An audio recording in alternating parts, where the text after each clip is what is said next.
Welcome back to another edition of Panther Book Podcasts. We have the basketball breakdown here with your 2022-2023 Hockomock League champion boys basketball team, joined here by the captains Justin Allen, Ben Harvey. Guys, congratulations and thanks for coming today. Thank you for having us. Marty. Yeah, so we'll start with that accomplishment as we talked about. For the first time since 2016, you guys are Hockomock League champions. Just over the course of the first 15 games, from each of you guys, what do you think makes this team so special and special enough to have achieved this accomplishment that you guys haven't done in the last 7 years?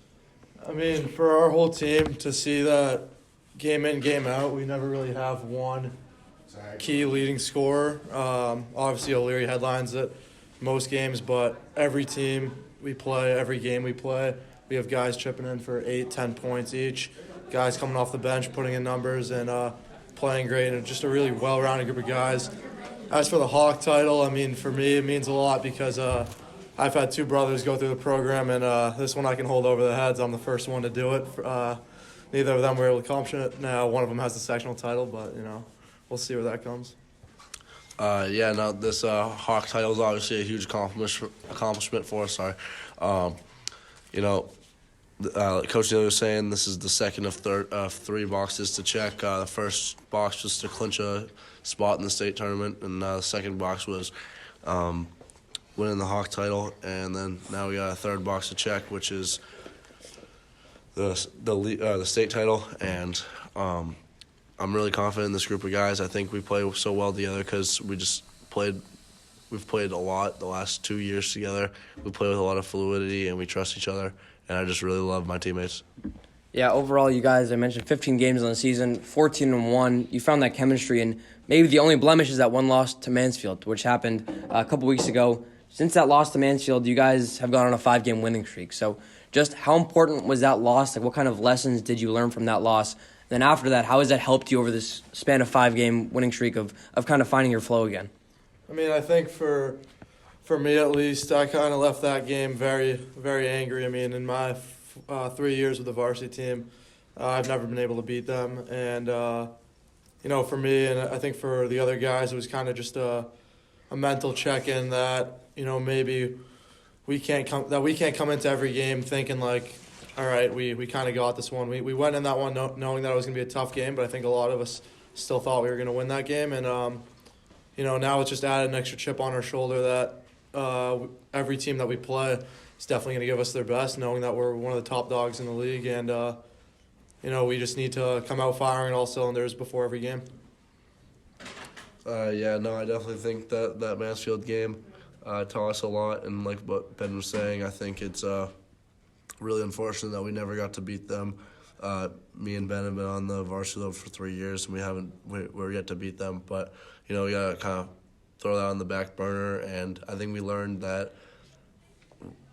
you can't pick and choose when you want to show up. I feel like against some teams that aren't as great as us, you can pick and choose the points in your game when you want to play at your best. But team against Mansfield, you got to compete and be locked in for all 32 minutes.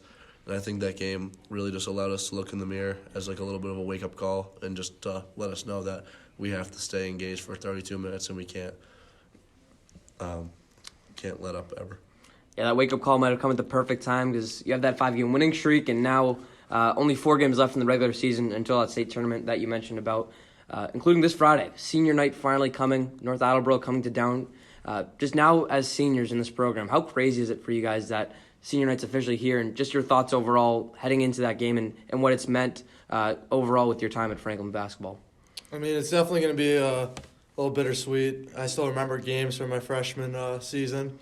And, I looking up, like, going to my brother's games, my brother's senior nights, just seeing the atmosphere that they've played in just really has caused me to really take in every moment from this season, take in every practice, every game, every minute I've played, and really cherish it, knowing how fast it goes by. Obviously no one wants it to end, but the senior night is kind of a symbol as it coming together and a celebration for all the seniors. So we're ready to go put on a show for everyone who comes, and hopefully we can get a good crowd. Yeah, no, it's just a little weird to think about. I honestly have been trying not to think about this night just because I don't want it to be over, and it feels like just last week we were playing at OA season opener and just getting the season started. But I mean,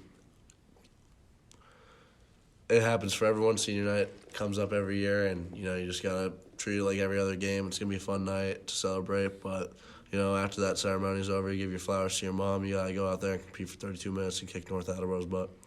All right, we'll see if you guys can do that. North Attleboro coming to town. You guys have 2 more away games than Severian.